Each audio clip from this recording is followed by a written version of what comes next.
Welcome my dear रॉकर्ट्स, कैसे हैं आप सभी। आज हम लेकर आए हैं 2014 में रिलीज हुई एक एक्शन सस्पेंस मूवी जिसका नाम है इन द ब्लड। शुरू करने से पहले दोस्तों चैनल को सब्सक्राइब, बेल आइकन को क्लिक और यूट्यूब का नोटिफिकेशन ऑन रखें। इंस्टाग्राम और फेसबुक पे आप हमें फॉलो कर सकते हैं। अब चलते हैं इस बेहतरीन मूवी के अंदर। मूवी की शुरुआत होती है 2002 में ब्रिजपोर्ट कनेक्टिकट में। आधी रात को 14 साल की लड़की जिसका नाम एवा है वो घबरा कर उठती है। उसे कोई बाहर से आवाज आती है। फिर उसे अपने पिता की बात याद आती है कि तुम हमेशा खुद पर भरोसा करना, क्योंकि ऐसा भी दिन आ सकता है जब मैं तुम्हारे साथ न रहूं। इस बात को सोचते हुए वो धीरे से बाहर जाकर देखती है तो उसके पिता, जो कि नशीले पदार्थों में डील करने वाले गैंगस्टर हैं, उन्हें मास्क पहने हुए दो आदमी मार डालते हैं। लेकिन वो घबराती या भागती नहीं है, बल्कि शॉटगन उठाकर उन दोनों कातिलों को भून डालती है। और अब 12 साल के बाद दिखाते हैं कि एवा, जो कि नशीले पदार्थों और शराब की खूब आदी हो गई है, वो अभी उस आदत से बाहर नहीं निकल पाई और अब अर्लिंगटन के एक अमीर आदमी से शादी कर रही है जिसका नाम है डेरेक। दरअसल ये दोनों अल्कोहलिक्स एनोनिमस की एक मीटिंग में पहली बार मिले थे और उन्हें एक दूसरे से प्यार हो गया। डेरेक के पिता को इनका रिश्ता पसंद नहीं था, लेकिन बेटे की मर्जी के आगे वो कुछ नहीं कह पाए और शादी के लिए मान गए। शादी के बाद दोनों हनीमून के लिए कैरिबियन आइलैंड पर जाते हैं, जहाँ डेरेक के पेरेंट्स का एक समर हाउस है।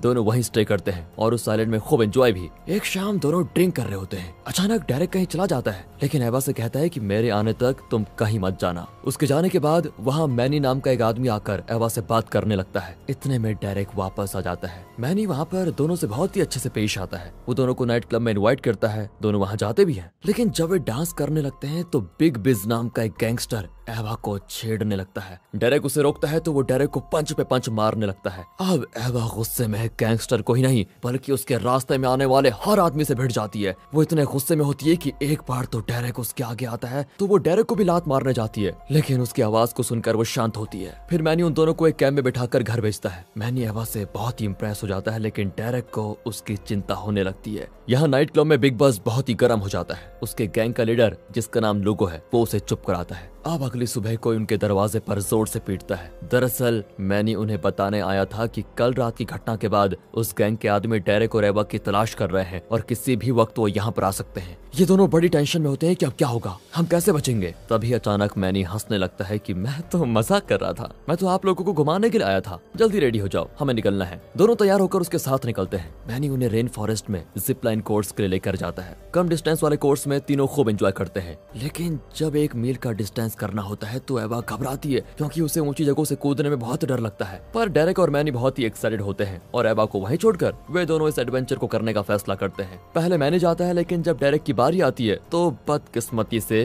बीच में ही उसका स्ट्रैप टूट जाता है। वो हाथों और पैरों से केबल को पकड़ लेता है। एवा बहुत डर जाती है। इतने में मैनी वापस आता है तो एवा को थोड़ी तसल्ली होती है कि ये बचा लेगा, लेकिन डेरेक फिसलकर नीचे गिर जाता है। एवा नीचे जंगल की ओर भागती है, जहाँ वो देखती है कि डेरेक का पैर टूट गया है। वो बेहोश हो चुका था, लेकिन जान को खतरा नहीं था। इतने में वहाँ पर एम्बुलेंस पहुँचती है और वे डेरेक को हॉस्पिटल लेकर जाते हैं। एवा भी साथ जाना चाहती है, लेकिन वे बिना सर पैर का कोई कारण बताते हैं कि इंश्योरेंस पॉलिसी में ये अलाउड नहीं है। एवा कहती है कि अरे कम से कम मुझे हॉस्पिटल का नाम तो बता दो जहाँ मेरे पति को ले जा रहे हो। फिर वे एक हॉस्पिटल का कार्ड देते हैं। एवा किसी से बाइक लेकर एम्बुलेंस का पीछा करती है, लेकिन रास्ते में वो एक गाड़ी से टकरा कर गिर जाती है और एम्बुलेंस हो जाती है मिस। पर शुक्र है उसके पास हॉस्पिटल का कार्ड है। वो तुरंत उस हॉस्पिटल पहुंचती है, पर वहाँ पता चलता है कि डेरेक को तो यहाँ पर लाया ही नहीं गया है। वो अपने पति की फोटो दिखाकर इमरजेंसी एडमिशन रिकॉर्ड्स भी चेक करवाती है, पर उसमें भी डेरेक का कोई रिकॉर्ड नहीं होता। अब एवा को डर लगने लगता है कि दाल में कहीं कुछ काला तो नहीं, शायद उन लोगों ने गलत हॉस्पिटल का कार्ड दे दिया होगा। ये सोचकर एवा पास के एक और हॉस्पिटल में जाकर चेक करती है।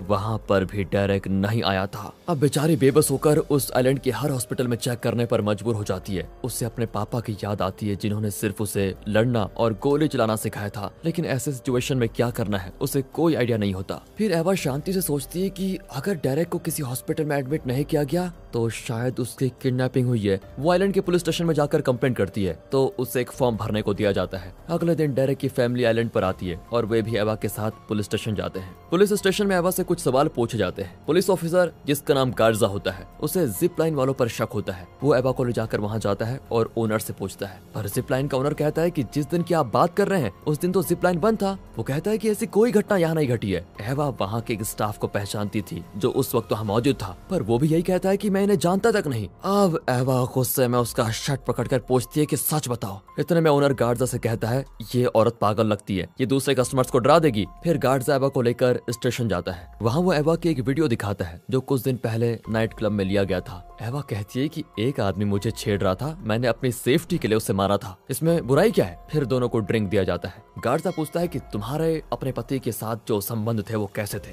एवा कहती है कि क्या संबंध, हम एक हैप्पी कपल थे और क्या। गार्जा हंसकर कहता है कि मुझे विश्वास नहीं हो रहा। वो कहता है कि डेरेक की सारी प्रॉपर्टी की इकलौती नॉमिनी सिर्फ आप हैं। अब एवा चिढ़ जाती है कि अगर आपकी प्रॉपर्टी होती तो क्या आप उसमें अपनी वाइफ को नॉमिनी नहीं बनाते, किसे बनाते हैं? मुझे नहीं लगता कि आप ढंग का कोई इन्वेस्टिगेशन भी करेंगे। अब मुझे खुद ही अपने पति का पता लगाना होगा। ये कहकर वो उठकर चली जाती है। डेरेक के पेरेंट्स की मदद से एवा कई जगहों पर डेरेक का मिसिंग पोस्टर लगाती है। वो खुद भी जगह जगह जाकर लोगों से पूछताछ करती है। अब एक रात इस पूछताछ के दौरान एवा एक कार को देखती है जिसमें बैठा आदमी बिल्कुल डेरेक जैसा लगता है। एवा उस कार के पीछे भागती है और जब वो कार रुकती है तो उसके अंदर डेरेक नहीं कोई और ही होता है। एवा उससे माफी मांगकर फिर लौट आती है। अब वो रियलाइज करती है कि उसने सारा दिन कुछ नहीं खाया। फिर वो अपने ससुर से पूछती है क्या डेरेक के किडनैपर्स का कोई कॉल वगैरह कुछ आया, पर वो अलग ही एवा की बहुत इंसल्ट करते हैं कि तुम खुद मेरे बेटे की प्रॉपर्टी के लिए कोई ड्रामा कर रही हो। एवा से रहा नहीं जाता। वो कह देती है कि मैं डेरेक से बहुत प्यार करती हूँ। यहाँ तक कि वो ससुर को बहुत भला बुरा कहकर चली जाती है। अगले दिन डेरेक की फैमिली वहाँ से चली जाती है और लगता है वे मान चुके हैं कि एवा ने प्रॉपर्टी के लिए डेरेक को मार डाला। पर डेरेक की बहन एवा को हिम्मत देती है कि डेरेक जल्द ही मिल जाएगा। उनके जाने के बाद एवा वापस जिप लाइन जाती है जहाँ वो फिर उस स्टाफ से बात करती है, पर वो अब भी एवा को ठीक से जवाब नहीं देता। अब एवा एक खतरनाक कदम उठाती है और जानबूझकर उसे पकड़कर जिप लाइन में अपने साथ खींच कर लेकर जाती है। वो एवा के पैर पकड़कर लटक रहा होता है। एवा डराती है कि अगर तुमने सच नहीं बताया तो बस 2 लात मारूंगी और तुम भी डेरेक की तरह गिर जाओगे। अब वो सच बताने लगता है तो एवा उसे रिकॉर्ड कर लेती है। उस वीडियो को लेकर वो पुलिस स्टेशन जाती है और गार्जा को दिखाती है, लेकिन एक्शन लेने के बजाय गार्जा कहता है कि ये अमेरिका नहीं है जो तुम डरा धमका कर किसी का कन्फेशन ले लो। वो उल्टा अपने 2 ऑफिसर से कहकर एवा को जबरदस्ती एक बोट में उसी आइलैंड से बाहर भेज देता है। बोट में एवा पुलिस ऑफिसर से कहती है मुझे बाथरूम जाना है, पर वो कहता है कि मुझे हर वक्त तुम पर नजर रखने का ऑर्डर दिया गया है। ये कहकर वो विमेंस बाथरूम में जाता है, लेकिन एवा वहाँ पर उस पर अटैक कर देती है और उससे हथकड़ी की चाबी चुराकर खुद को आजाद कर लेती है। वो मेन डेक पर आकर बोट से जंप कर देती है। फिर वो स्विम करके वापस उसी आइलैंड में पहुंच जाती है। वो किसी भी तरह अब अपने पति को ढूंढना चाहती है, फिर चाहे उसे उसके लिए कुछ भी क्यों ना करना पड़े। अगर एवा की हिम्मत, उसका डिटर्मिनेशन आपको पसंद आया है दोस्तों तो वीडियो को लाइक जरूर कीजिए। वो वहाँ नहाकर किसी और के कपड़े चुराकर पहन लेती है और फिर से डेरेक की तलाश में निकलती है। वो मैनी का पता लगा लेती है और उसे खूब मारती है। फिर वो एक लोगों को दिखाकर उसके बारे में पूछने लगती है। वो उस लोगों के बारे में तो बताता है, लेकिन कहता है कि डेरेक के साथ क्या हुआ ये मैं नहीं जानता, पर मैं तुम्हारी मदद करने को तैयार हूँ। वो एवा को अपने घर लेकर जाता है और अपनी माँ से मिलवाता है। वो एवा के रहने के लिए अपना कमरा भी दे देता है। अगली सुबह वो एवा को आसपास की जगहों पर लेकर जाता है और वे उस आदमी के बारे में पूछताछ करते हैं जो उस दिन एम्बुलेंस चला रहा था। फिर वे एक जगह पहुंचते हैं जहां मुर्गों को लड़ाया जाता है और वहां के सभी लोगों की वीडियो ये शूट कर लेती है। फिर उस वीडियो में वो उस आदमी को पहचानने की कोशिश कर रही होती है। तभी वो देखती है कि वो एक लड़की को लेकर बाहर निकल रहा है। वो अकेली ही उस आदमी का पीछा करने लगती है। उसे फॉलो करते हुए एवा एक स्लम में पहुंचती है। एवा उसे मिस कर चुकी थी, लेकिन अचानक वो एवा पर अटैक कर देता है। फिर एवा के बारे में हम तो जानते ही हैं, वो मार मार कर उसका बुरा हाल कर देती है। फिर उसे एक जगह बांधकर उससे सच उगलवाने की कोशिश करती है, और वो कहता है कि मैं कुछ नहीं जानता, मेरे भाई को सब पता है। साथ ही वो अपने भाई का नाम बता देता है। तो एवा उसे कॉल करती है। उसका भाई आता है, लेकिन वो एवा पर अटैक कर देता है। ये तो एवा के लेवल का फाइटर लगता है और दोनों की जोरदार लड़ाई होती है। पर जब वो एवा को ओवर पावर कर लेता है तो और कोई रास्ता न पाकर एवा उसे शूट करके मार डालती है। अब वो एक बार फिर से गार्जा के स्टेशन में होती है। इस बार गार्जा उसे नहीं छोड़ने वाला था। वो उसे प्रिजन भेज देता है। 2 पुलिस ऑफिसर्स एवा को प्रिजन ले जा रहे होते हैं, पर गाड़ी जंगल के बीच रुकती है। लगता है वे एवा को मारकर यहीं दफनाना चाहते हैं ताकि किसी को कुछ पता न चले। इसी बीच एवा अपने राइट हैंड का अंगूठा तोड़कर हथकड़ी निकाल देती है और दोनों ऑफिसर्स को मार डालती है। गार्जा को उसके एक ऑफिसर का कॉल आता है, लेकिन आवाज एवा की होती है क्योंकि उसने दोनों ऑफिसर्स को मार डाला है। वो कहती है कि तुम जल्द से अपनी बेटी के कमरे में आ जाओ। ये कहकर वो कॉल काट देती है। गार्जा भी अपनी रिवॉल्वर लेकर अपनी बेटी के कमरे में जाता है। वहाँ एवा उसकी बेटी पर एम कर रही होती है। गार्जा तो अब डर जाता है, लेकिन एवा कहती है कि चिल्लाना मत वरना बच्ची जाग जाएगी, अपना गन मुझे दो और बैठ जाओ। गार्डजा वैसा ही करता है। एवा कहती है कि सच सच बताओ डेरेक के साथ तुम लोगों ने क्या किया, वरना ये बच्ची नींद में ही सीधे परलोक से दार हो जाएगी। अब गार्डजा डर के मारे बताने लगता है, दरअसल जब गार्डजा की बेटी पैदा हुई थी तो उसे कोई हेल्थ प्रॉब्लम था, जिसे ठीक करने के लिए उसे एल्बर नाम के एक डॉक्टर को कंसल्ट करना पड़ता था। उसने बच्ची की जान तो बचा ली थी, जिसके बदले में गार्डजा को उसकी कोई बात माननी पड़ी। एवा कहती है, देखो मुझे तुम्हारी इमोशनल कहानी सुनने में कोई दिलचस्पी नहीं है, बस इतना बताओ कि डेरेक कहाँ है और उसके साथ तुम लोगों ने किया क्या। गार्डजा कहता है कि डेरेक को डॉक्टर एल्बर के पास छोड़ा गया है, पर एल्बर ने डेरेक की टूटी हड्डियों का ट्रीटमेंट करते हुए गलती से डेरेक की एक आर्टरी पंक्चर कर दी है। उसके बाद वो डेरेक को बचा नहीं पाया और डेरेक की मौत हो गई। एल्बर का मुझ पर इतना बड़ा एहसान था कि जब उसने कहा कि तुम डेरेक की मौत के बारे में किसी को मत बताना तो मैं ना नहीं कर पाया। मेरे कहने पर ही हॉस्पिटल स्टाफ और आई विटनेस ने ये बयान दिया कि किसी ने कुछ नहीं देखा। एल्बर नहीं चाहता था कि तुम्हें पता चले, क्योंकि अगर तुम अमेरिका सरकार से कंप्लेंट करती तो वो लोग एल्बर का मेडिकल करियर ही बंद करवा देते और उस पर ऊपर से केस भी चलता। अब ये सुनकर एवा को इतना गुस्सा आता है, वो कहती है तुम खुद को गोली मार दो। लेकिन गार्डजा विनती करता है कि गोली की आवाज से मेरी बेटी जाग जाएगी। एवा कहती है ठीक है तो तुम ये मेथड अपना लो। ये कहकर वो एक छोटा सा नाइफ पकड़ाती है। अगले सीन में दिखाते हैं कि एवा वहां से निकल रही है और गार्डजा मर गया है, लेकिन ऐसे जैसे उसने खुदकुशी कर ली हो। एवा को अपने सवालों का जवाब तो मिल चुका है, लेकिन क्या फायदा, वो डेरेक को तो खो चुकी है और वो भी बेवजह। अब एवा मैनी के घर जाती है और बहुत रोती है कि मेरे साथ ही ऐसा क्यों हुआ। मैनी उसे दिलासा देने के अलावा और कुछ नहीं कर पाता। एवा कहती है कि एल्बर ने डेरेक के साथ जो किया उसके बाद मैं उसे चैन से नहीं रहने दे सकती। अगली सुबह वो एल्बर के हॉस्पिटल जाती है। वो उस फ्रंट डेस्क वाली स्टाफ पर अटैक करती है जिसने उसे झूठ बोला था कि डेरेक यहाँ पर एडमिट नहीं हुआ है। वो उसका आईडी चुराकर स्टाफ को कार की डिक्की में बांध देती है। फिर वो हॉस्पिटल के अंदर जाकर